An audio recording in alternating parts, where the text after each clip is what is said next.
Guys, nandito tayo sa Malanday ngayon sa may kanto ng Total.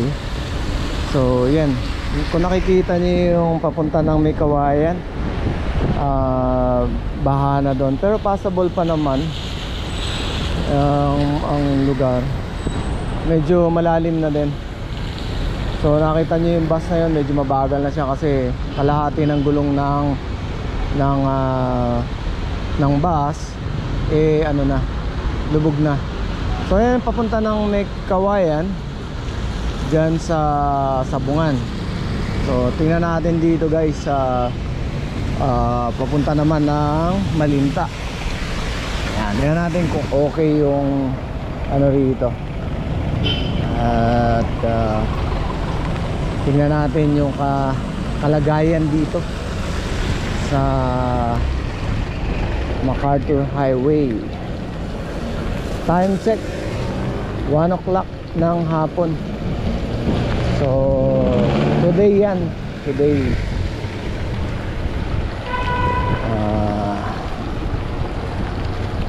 hindi tayo makapag live kasi hindi pwede yung cellphone natin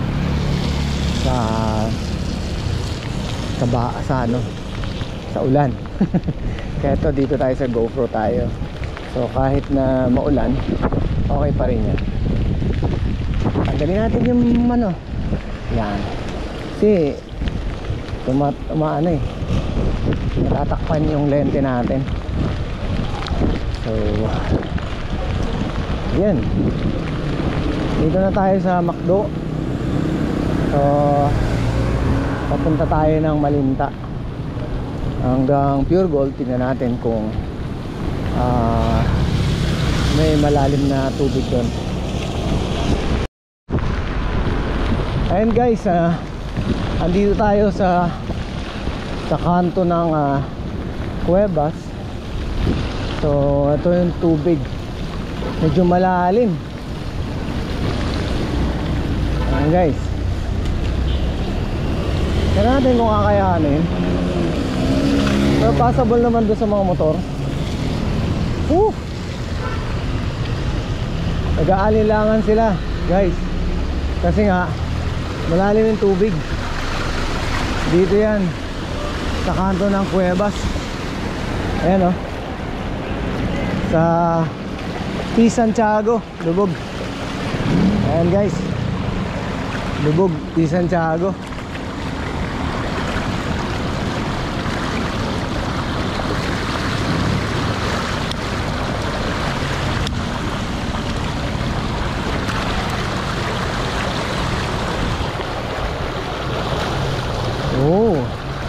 Lalim.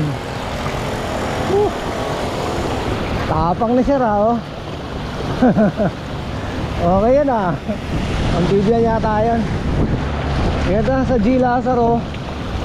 Ayan guys, sa G. Lazaro, ito na yung kalagayan nila. So tulad nung sinabi nung nakaraang vlog natin, medyo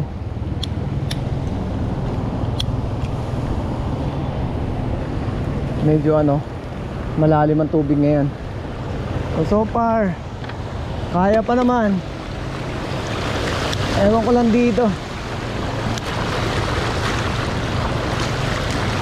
kung kakayanin. Ayan guys, ito yung sa Honda. Yung MacArthur Highway. Yan, dito yan sa Wilcon Depot. Ayan. Ayan guys, Wilcon Depot. Mahirap pumadyak lubog na yung bike ko. Tirik na tirik na yata si Bossing tirik na.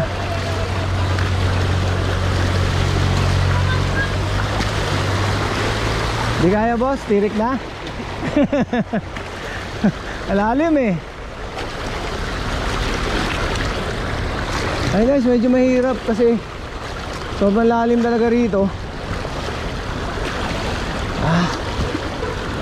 Mahirap pumadyak kasi tubig. Malapit na. Oh, malayo pa rin. Parang dagat na rito guys. Ito yung Mitsubishi.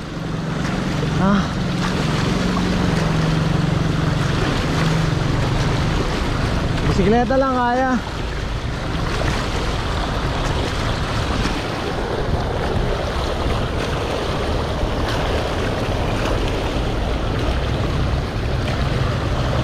Medyo palalim ulit.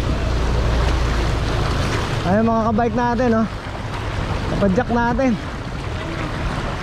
Babad na kayo, babad na. Malalim doon. Kaya pero malalim. Okay lang. Ako nga nakayanan ko eh. Kaya yan.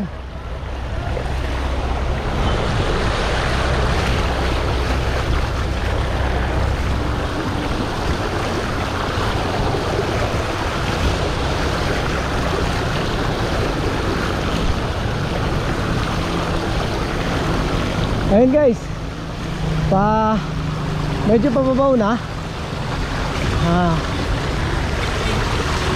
Ano lang talaga, lalim ang tubig. So nakayanan naman natin yung yung lalim doon. Tapadjak lang. So ayan guys, dito na tayo sa Goodyear, Toyota Valenzuela.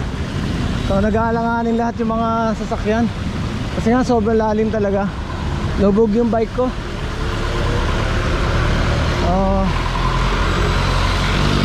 Okay na rin.